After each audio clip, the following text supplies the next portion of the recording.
This is the story of a man named Stanley.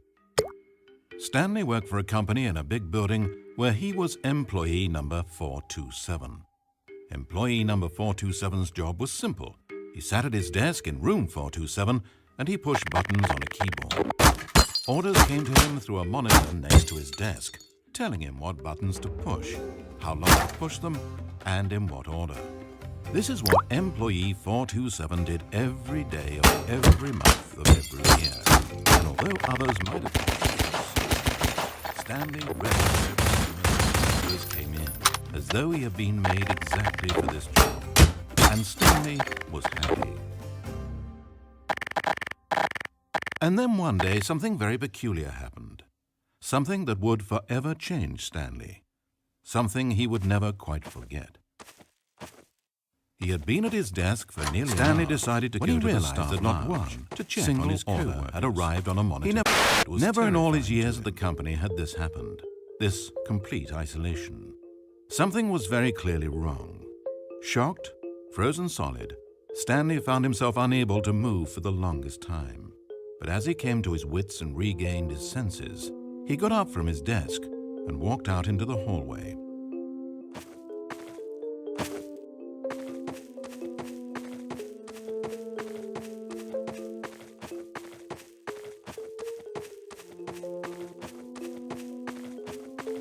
When Stanley came to a set of two open doors, he entered the door on his left. This was not the correct way to the employee lounge, and Stanley knew it perfectly well. So he turned left at the first open door and walked back in the right direction.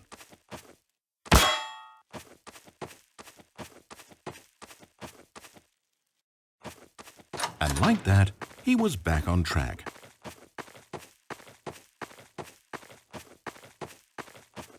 As Stanley entered the lounge, he was horrified to find not a single person. He decided he would walk up and see his boss, hoping that he would find an answer there. Coming to a staircase, Stanley walked upstairs to his boss's office. But Stanley just couldn't do it. He considered the possibility of facing his boss, of admitting that he had left his post during work hours. He might be fired for that. And in such a competitive economy, was it really worth taking that risk? All because he believed everyone had disappeared? His boss would think he was crazy. And then something occurred to Stanley. Maybe, he thought to himself, maybe I am crazy. Everyone I know simply vanishing out of the blue, there's almost no other explanation for it. And a nagging fear began to creep up in his mind. Questions that had been there all along. He just hadn't put his finger on them yet. For example, why couldn't he see his feet when he looked down?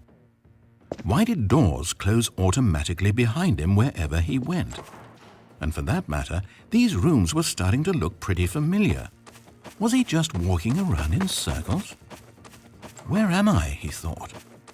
And the more he found himself unable to answer these questions, the more questions continued to arise, until he came to the issue that had been slowly boiling until he could ignore it no longer. Why is there a voice in my head, dictating everything that I'm doing and thinking? Suddenly, every door slammed shut. "No!" Stanley screamed. "I need to get out of here. I need to know that there's something out there. I need to know it's not just all in my head." And he screamed and clutched at his skull as the voice grew harsher and the music in the background rose higher and higher. And then, moments before collapsing to the ground, Stanley clenched his fists and screamed to anyone who might be listening, "I'm not real! I'm not real! Don't believe any of it! None of it's real!" And then everything went black. This is the story of a woman named Mariella.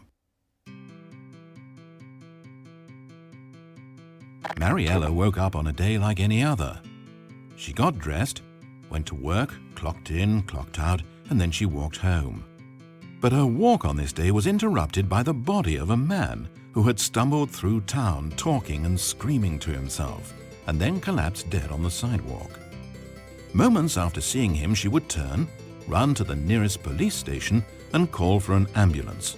But for just a few brief seconds, she merely stood there, unable to move. The tragedy was not the death of a single person. It was that she would never know this man's story, never hear in his own words what had happened to him, or what he believed had happened to him.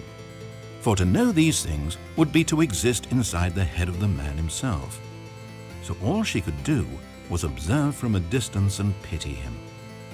But Mariella had places to be and people to meet with, very important people, whose impressions of her would affect her career and indeed the rest of her life. She stood there for only a moment, looking down at the body, and then she ran.